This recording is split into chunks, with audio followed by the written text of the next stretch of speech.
क्या आपने कभी सोचा है कि आईने अर्थात दर्पण में दिखाई देने वाले प्रतिबिंब का वजूद क्या है? वह आखिर है क्या? जब तक हम दर्पण के सामने खड़े रहते हैं तब तक वह दिखाई देता है और हटते ही वह भी हट जाता है। तो जो दिखाई दे रहा था वह क्या था? हटते ही वह कहाँ खो जाता है? यह सही है कि उसका अपने आप में कोई वजूद नहीं, मगर वह कुछ तो है। वस्तुतः प्रतिबिंब के वजूद में प्रकाश का ही महत्व है।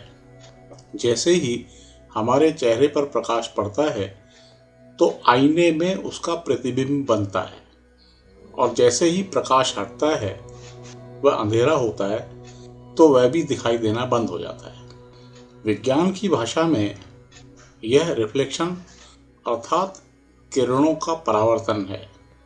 हमारे चेहरे पर पड़ने वाली किरणें चमकीली सतह से रिफ्लेक्ट होकर वापस लौटती हैं और हमें अपना प्रतिबिंब दिखाई देता है। प्रतिबिंब क्या, हमारा बिंब भी किरणों के परावर्तन के कारण दिखाई देता है। प्रकाश का यही खेल छाया भी बनाता है।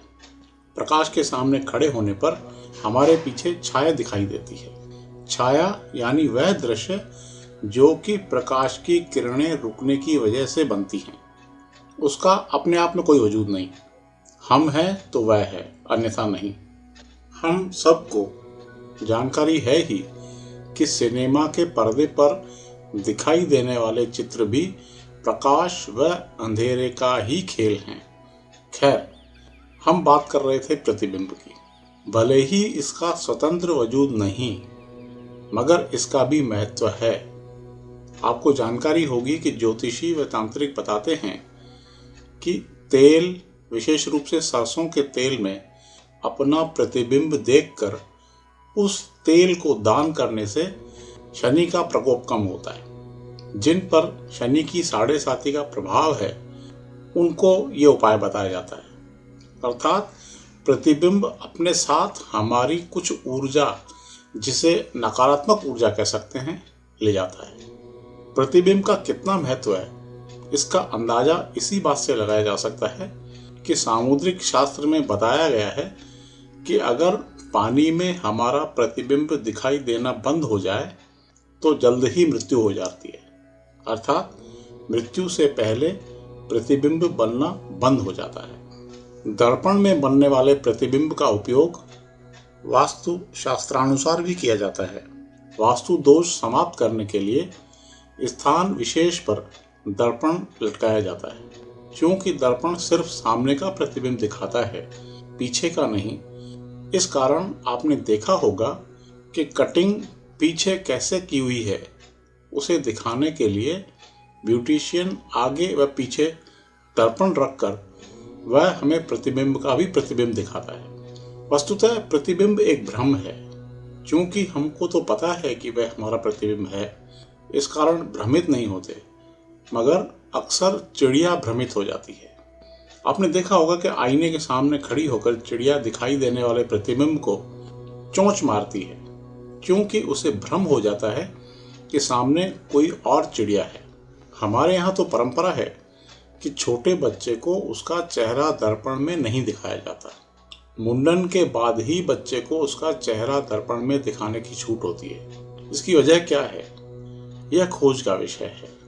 ऐसी भी परंपरा है कि दूल्हा जब तोरण मारने आता है तो उसे दुल्हन को सीधे नहीं दिखाया जाता। उनको एक दूसरे के दर्शन पहले दर्पण में कराए जाते हैं। इसका भी कारण जाना जाना चाहिए।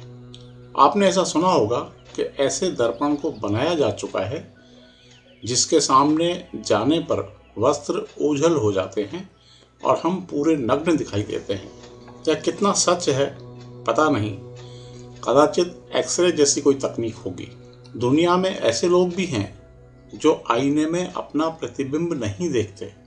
उसके पीछे उनकी अवधारणा ये है कि प्रतिबिंब से हमें अपनी पहचान दिखाई देती है कि लोगों को हम कैसे दिखाई देते हैं। यदि हम हमारे चेहरे का प्रतिबिंब देख लेते हैं तो उससे हमारा अटैचमेंट हो जाता है। हमें आभास होता है कि हम कैसे दिखते हैं। वह मोक्ष प्राप्ति में बाधक बनता है। मोक्ष का अर्थ ही है अपनी आइडेंटिटी मिटाना, अहम को समाप्त करना। आज हम बड़ी आसानी से दर्पण में अपना चेहरा देख पाते हैं, लेकिन जब इसका आविष्कार नहीं हुआ था तब ठहरे हुए पानी में चेहरा देखा जाता था। ऐसा लगता है कि दर्पण की खोज का पहला बिंदु ही पानी में चेहरा दिखाई देना रहा होगा। जानकारी के अनुसार आज से तकरीबन 8000 साल पहले ऑब्सीडियन नाम के एक पत्थर के ऊपर पॉलिश करके शीशा बनाया गया था। यह पत्थर एक ज्वालामुखीय पदार्थ था जो एक कांच की तरह होता था। बताया जाता है कि लगभग 6000 ईसा पूर्व के आसपास एनाटोलिया अर्थात तुर्की में लोग इस पत्थर का इस्तेमाल करते थे। इसी प्रकार 4000 साल पहले मेसोपोटामिया में पॉलिश किए गए तांबे का इस्तेमाल दर्पण के रूप में किया जाता था। बाद में मिस्र वासियों ने इसका उपयोग किया। करीब 2000 ईसा पूर्व से चीन और भारत में भी तांबा, कांस्य और मिश्रित धातु के द्वारा शीशे का उत्पादन किया गया। बाद में चीन में चांदी और पारे को मिलाकर धातु पर कोटिंग करके दर्पण बनाना शुरू किया। 16वीं शताब्दी में वेनिस शीशे के उत्पादन करने का एक केंद्र बन गया। पहले आधुनिक शीशे का आविष्कार जर्मन केमिस्ट जस्टर वॉन लाइबिंग ने किया। 1835 में जर्मन केमिस्ट जस्टन वॉन लाइबिंग को चांदी और गिलास से निर्मित दर्पण का आविष्कारक माना जाता है। दोस्तों, प्रतिबिंब और दर्पण के बारे में प्रस्तुत यह जानकारी आपको कैसी लगी? कृपया प्रतिक्रिया जरूर दीजिए।